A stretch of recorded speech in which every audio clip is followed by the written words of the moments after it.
Hello world, today I want to talk about cyber activism and why I think it is so very important in this modern age.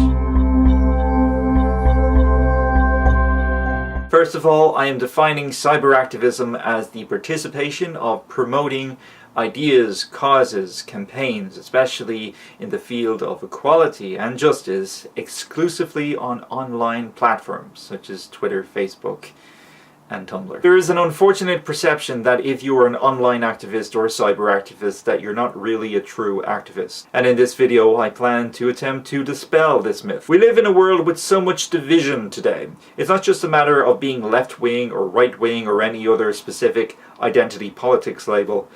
There's so much variables to consider. So when we have groups such as Me Too, Black Lives Matter for example, it's very easy for people to forget the core meaning and core goal behind these groups. There is a tendency to generalize and vilify certain groups based on actions and opinions of others. Many of these questionable actions and attitudes are arguably not related to the core spirit of these groups whatsoever. Because of this, we end up with false narratives, the spreading of misinformation, and propaganda. So how do we solve problems regarding mass generalizations, the vilifying of activist groups, the overgeneralizationing of activist groups? The answer is quite simple. We have a conversation about it. Now, one could argue that this can be done without the use of online platforms, that we can have public talks in universities and other such venues. But the thing about these events is they're not always so globally accessible for everyone, or at least not in a reasonable locality to one's community. Many of those interested in such talks may have other commitments, such as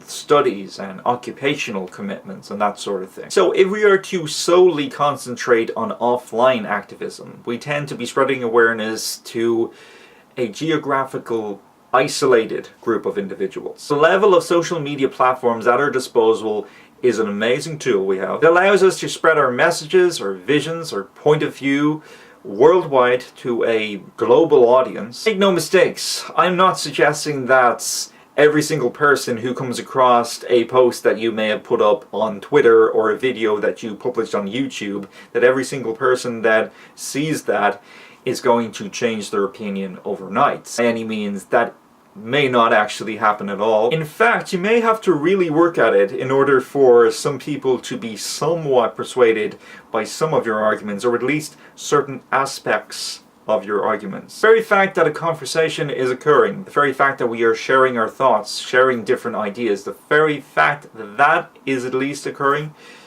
that allows these thoughts, these ideas to simmer in the minds of those who read them and hear them. But we should be wise and cautious when participating in cyber activism online. We should continue to question everything at all times. It's always important to read any articles in full before reacting to them. Do not simply react to a clickbait title. But that does not mean that we should completely ignore a clickbait title either. A lot of online journalists will use clickbait titles in order to reel in the readers. But the main information that counts is the main body of text. You can't really know what that product is until you take it for a test drive. In other words, read the entire article. Then when you have read the entire article, look for other sources, other news sites also covering that same story, and compare them. This helps you reduce any form of propaganda that might be going on. We need to have healthy conversations with our cyber activism, so we should be sticking to the topics at hand and avoiding personal attacks. And if someone else tries to engage in a personal attack towards you, try to bring the conversation back to the topic at hand. If certain individuals are not interested in staying on topic and more interested in a flame war, it's probably best to mute or block them. Trust me, you're way better off. They are not worth your time. The great thing about cyber activism is that anyone can do it. You don't have to be a public figure to do it. You don't have to be a journalist working for a big publication to do it. Anyone has the right and the ability to sign up on an online platform, an online social media account, and to get your voice out there, to get your views, your opinions, and your concerns out to the world and have conversations and share the different ideas and perspectives from other people. Get to participate in your cyber activism in your own way. You can be studying full-time in college, you can be maintaining a full-time job, while at the same time you can take a few minutes out of your day to pop online, whether it's Twitter, Facebook, whatever it is. You can talk about an injustice you feel very strongly about, or perhaps you might want to congratulate a community on a step up in their equality status. Because cyber activism does make a difference, and it's certainly better than no activism at all. Which is probably why I make videos like this. And that's where I'm going to leave it today, guys.